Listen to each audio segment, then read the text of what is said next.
Alright, इस question में आपको दिया है copper wire of length 3 metre is stretched by 3 mm. So let's say there is a copper wire of length 3 meter and it's stretched by 3 mm. So let this be the change in length x and this be the original length which is L. So work done in stretching the wire will be stored as the elastic potential energy और यही आपको find out करना है. तो सबसे पहले इसमें जो यंग्स मॉडुलस हम वो लेते हैं. यंग्स मॉडुलस इज, तो आपको वर्क डन निकालना है जिसके लिए मुझे चाहिए फोर्स इनटू, तो डिस्प्लेसमेंट तो आपको पता ही है यहाँ पे एक्स है.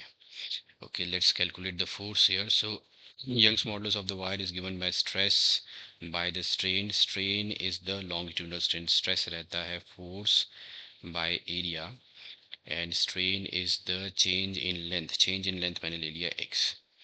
तो जब इसको स्ट्रेच किया गया तो this is the change in length by the force applied, so change in length by the original length is L. तो Young's modulus is equal to आ जाएगा F into L upon A into the change in length. इसको cross multiply किया तो F is equal to आएगा Young's modulus into A into x by the original length. Okay, this is the force.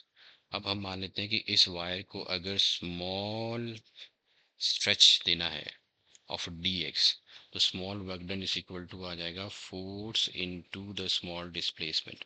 तो force है आपके पास y into A into x upon L into D x. अब total work done आपको निकालना है for this whole stretch which is the change in length है आपकी x है. तो इसके लिए इंटीग्रेशन ले लेंगे डी डब्ल्यू की. तो इंटीग्रेशन है आपके पास f into D x. Okay, ये मैंने निकाल लिया है. डी डब्ल्यू आपके पास है y into A into x upon L into D X which is 0 to x. हम सिर्फ स्ट्रेच के लिए वर्क डन निकाल रहे हैं. तो आपने x लेंथ से ये स्ट्रेच हुई है तो y into A into L आ गया बाहर. x की इंटीग्रेशन हो जाएगी X square by two. Stretch है आपका 0 to x, so this is y into A into L upon आपका आ गया एक्स स्क्वायर बाई टू. तो इसको मैं लिख सकता हूँ work done is equal to आ गया हाफ.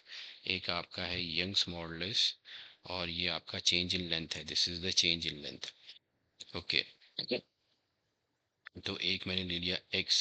इसी को अगर मैं l से मल्टीप्लाई और डिवाइड कर दूँ तो मेरे पास रह जाएगा एक्स स्क्वायर अपॉन नीचे आ जाएगा एल स्क्वायर. यहाँ रह गया a इंटू एल.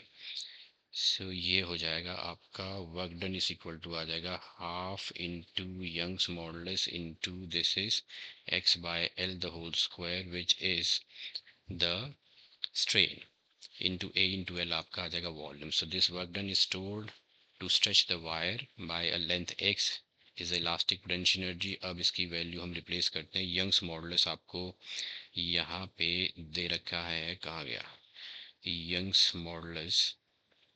सभी की वैल्यू डालते हैं 1.1 इंटू 10 रेज पावर 11. तो this is 1.1 into 10 raise power 11. This is change in length आपकी है 3 millimetre which is 3 into 10 raise power minus 3 metre. Length थी आपकी 3 द होल स्क्वायर. वॉल्यूम आपको दे रखा है, volume is given which is 600 into 10 raise power minus 6 metre cube. So 600 into 10 raised power minus 6 meter cube. Okay, that will give you the elastic potential energy stored in the wire. तो ये 3 cancel हो गया. This is half into 1.1 into 10 raised power 11 10 raised power minus 6 into 600 into 10 raised power minus 6 10 raised power minus 6 10 raised power minus 6 minus 12 plus 11 हो गया -1 plus 2 zero इसके तो हो गया 1. 11 से मल्टीप्लाई किया 11 इंटू 6 हो गया 63. तो ये आपका आ जाएगा elastic potential energy will be 33 joule. So this would be 33 joule.